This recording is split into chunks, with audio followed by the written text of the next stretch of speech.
Bonjour à toutes et à tous, je suis ravi de vous accueillir 12h30 précise et comme chaque mardi pour vous parler d'économie. Et je le dis chaque semaine, évidemment, quoi de mieux que de le faire avec les décideurs et les dirigeants du territoire qui viennent s'exprimer sur cette radio leçon unique. Christophe Germain, bonjour.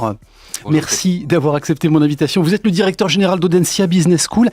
Christophe Germain, vous avez pris vos fonctions en avril 2018. Qu'est-ce qui a fait de vous un candidat, je dirais, naturel et légitime d'un point de vue peut-être sur le plan académique d'abord, aux yeux des enseignants, des collaborateurs et de l'ensemble des partenaires de l'institution que vous dirigez aujourd'hui? Alors, je suis en fait à Audencia depuis 17 ans. J'étais recruté il y a 17 ans en tant qu'enseignant-chercheur, donc je connais bien Audencia. J'ai exercé la fonction de directeur académique, c'est-à-dire que j'ai piloté pendant 8 ans le corps professoral permanent de l'école. Donc, j'ai une connaissance aiguisée de ce qu'est l'école, de son fonctionnement, de son histoire. J'avais exercé l'intérim de la direction générale au cours de l'année 2016. Et donc, depuis avril dernier, je suis cette fois-ci de façon, j'allais dire, sur un mandat de 5 ans. J'ai été nommé directeur général de l'école. Christophe Germain, est-ce qu'un enseignant-chercheur fait forcément un bon directeur général? Comment est-ce qu'on passe de la pédagogie, du partage de savoir, à la gestion, au développement stratégique d'une maison de la dimension d'Audencia Business School aujourd'hui? Alors forcément, non, ça n'est pas une condition exclusive. Il faut, je pense, d'autres qualités, puisqu'en l'occurrence, il est bien, effectivement, de connaître le métier d'une école. Le métier d'une école, effectivement, comporte une dimension académique. Donc, c'est une corde supplémentaire à son arc que d'être un enseignant-chercheur. Ceci étant, au-delà de ça, dès l'instant où vous êtes sur des fonctions managériales, cela sollicite d'autres compétences. Est-ce que pour mieux faire connaissance avec vous, est-ce que le fils de commerçant et l'arrière-petit-fils de paysan, le sportif que vous êtes, fait de vous un dirigeant pragmatique et compétiteur? Alors je l'espère que les qualités que vous venez d'exposer, sont les miennes. Alors je ne sais pas si, mon histoire personnelle a fait que, aujourd'hui je me retrouve à cette fonction. Mmh. Ce qui est certain, c'est qu'il y a des enseignants-chercheurs, de l'école qui ont publié sur ce sujet. Le sport, dans l'activité de management au quotidien est un élément indispensable pour tout un tas de raisons et le sport d'ailleurs fait partie, de l'ADN de l'école. Nous accordons beaucoup d'importance à cette discipline parce que nous considérons que cela fait partie Mmh. de la formation des managers. Ce qui n'est pas très français dans notre culture, on a eu trop longtemps tendance à séparer le corps et l'esprit. Ah, Audencia réconcilie Ouais, il faut ces associer notions-là. il faut associer les 2 et j'ai coutume de dire que le sport d'ailleurs fait partie des humanités, dans la mesure où il participe à mieux connaître les autres et à mieux se connaître soi-même. Mmh. Donc le sport fait partie des humanités dont on sait qu'elles sont fondamentales pour, j'allais dire, traiter les problématiques et les challenges, pardon, qui se présentent à vous lorsque vous êtes manager, Mmh. dirigeant. Alors, Laurent Métral, votre président, évoque la nécessité de poursuivre la dynamique engagée par Audencia, tout en identifiant de nouveaux leviers de croissance. De quels leviers parle-t-il concrètement? Quelles sont ces opportunités? Alors aujourd'hui, les leviers de croissance de l'école sont nombreux et d'ailleurs ils sont inscrits dans la stratégie que nous avons bâtie en 2015 et dans le cadre du plan Audencia 2020. Ces leviers On est à cons mi-parcours là, hein? On est effectivement à mi-parcours. Ces leviers, concernent le renforcement de la stratégie de différenciation de l'école qui est basée sur l'hybridation des compétences, notre développement à l'international et le développement de notre portefeuille de programmes. Alors vous parlez justement de l'international, vous avez fait le choix de l'étranger résolument, je sais que vous êtes un grand voyageur, et de filières spécifiques. Alors quand je dis de l'étranger, c'est précisément la Chine, et vous savez de quoi vous parlez avec le campus de Shenzhen sur la partie high-tech, et maintenant l'Amérique du Sud sur la partie agroalimentaire. Pourquoi le choix de ces deux pays et de ces deux filières? Alors, la stratégie d'Audencia, elle est claire, c'est de développer des campus et des écoles à l'international avec des partenaires locaux. Pourquoi des partenaires locaux? Parce que cela nous permet d'avoir un pied dans les écosystèmes au sein desquels sont implantés ces acteurs locaux. Donc, et pourquoi? Parce que le fait pour des étudiants d'avoir la Mmh. possibilité d'accéder à ces écosystèmes est important pour réaliser des stages et voire éventuellement pour débuter une carrière professionnelle. Si demain nous avions simplement développé des campus seuls à l'international, cette possibilité ne serait pas offerte. Donc, c'est ce que nous avons fait en Chine, à Shenzhen, où nous avons développé un partenariat sous la forme d'une joint venture avec l'université de Shenzhen, Mmh. au sein d'une école qui s'appelle la Shenzhen Audencia Business School. Au sein de cette école, nous proposons des programmes pour des étudiants que nous recrutons sur place, mais également nous permettons à des étudiants d'Audencia d'effectuer des séjours à l'international sur des thématiques qui sont en lien avec l'écosystème de toute cette région qui est leader dans le monde dans beaucoup de domaines. Mmh. Et nous avons donc dupliqué ce dispositif dans le cadre d'un centre, d'un institut transcontinental autour de l'agroalimentaire, où nous y avons associé des partenaires en Équateur, des partenaires au Brésil. Et l'angle d'attaque de cet institut, c'est la croissance verte et le développement durable, dans la mesure où nous sommes persuadés qu'aujourd'hui, on parle beaucoup du bien manger, mais avant le bien manger, il y a le bien produire et bien fabriquer.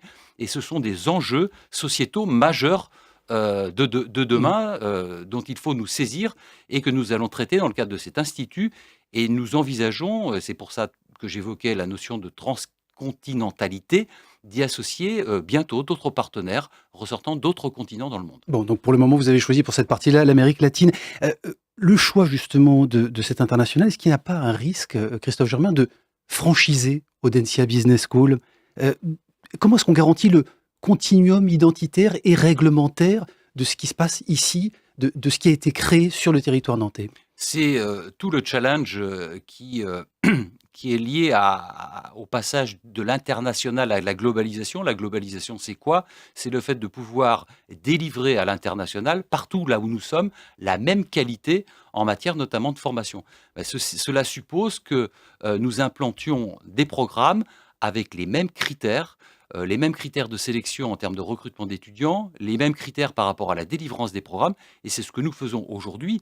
Et cela est nécessaire notamment pour pouvoir étendre notre périmètre d'accréditation demain aux activités que nous développons à l'international. Mmh. Alors sur le sujet, pardon, de l'hybridation des compétences, vous prenez évidemment cette thématique à bras-le-corps, vous préparez les jeunes aux métiers de demain avec, évidemment, en montant de partenariats avec de nombreuses écoles sur le territoire et ailleurs, on l'a bien vu. Est-ce que ça peut quand même finir par entamer l'identité et la lisibilité de ce qu'est Audencia aujourd'hui? Non, bien au contraire. Notre parti pris est de considérer que les métiers de demain seront des métiers qui vont mobiliser plusieurs compétences, de la double compétence, voire de la triple compétence. Et qu'il est de notre devoir aujourd'hui, et ça fait partie de notre différenciation en termes de stratégie, de permettre aux étudiants qui le souhaitent de développer des doubles compétences via des doubles parcours, des doubles diplômes, avec des institutions qui ne ressortent pas du champ du management. Nous avons initié cette stratégie il y a quelques années déjà par la Mmh. formation de l'Alliance, le partenariat entre l'école centrale de Nantes, l'école D'architecture? Mmh. d'architecture et Audencia. Et nous poursuivons cette stratégie en développant des partenariats avec beaucoup d'institutions qui ne ressortent pas, comme je le disais, Mmh. du champ du management. Alors vous développez des partenariats, des alliances plutôt que des rapprochements ou des fusions. Pourquoi? C'est plus compliqué? Oui, alors, j'ai coutume de dire que lorsque vous êtes en position de développer des projets avec un partenaire, les questions de gouvernance ne doivent pas être celles qui se posent en premier parce que c'est la meilleure façon d'échouer. L'idée, c'est de, si vous voulez, avant de se marier, il faut apprendre à se connaître.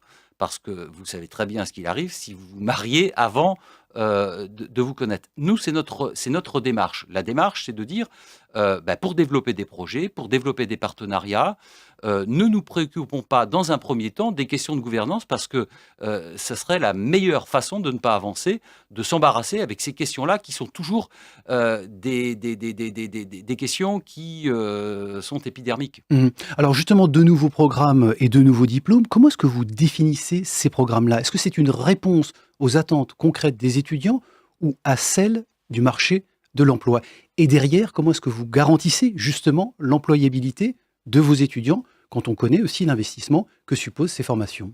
Je pense que c'est une attente à la fois des entreprises et des étudiants, parce que les étudiants sont bien conscients des enjeux qui sont liés demain à leur carrière professionnelle.